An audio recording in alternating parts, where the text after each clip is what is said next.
जय जगन्नाथ आपण मानक स्वागत मो यूट्यूब चैनल। आज आम घर को आसाला भाकुड़ माछ चलते देखा रेसिपी केमिति मैं प्रस्तुत करी। भाकुड़ माछ को प्रथम भाजी नहीं भाजिला तापाई मसला रेडी करी अदा रसुण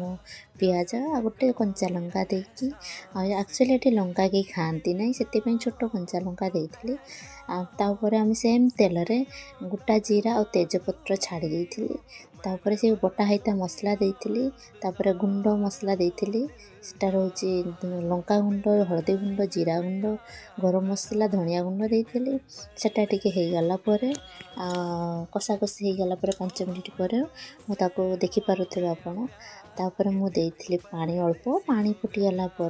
से भजा माछ को मु छाड़ी देती भजा माछ छाड़ी सारे टे स्वाद अनुसार लुण भी आप देवे आती आप माछ अनुसार देलापर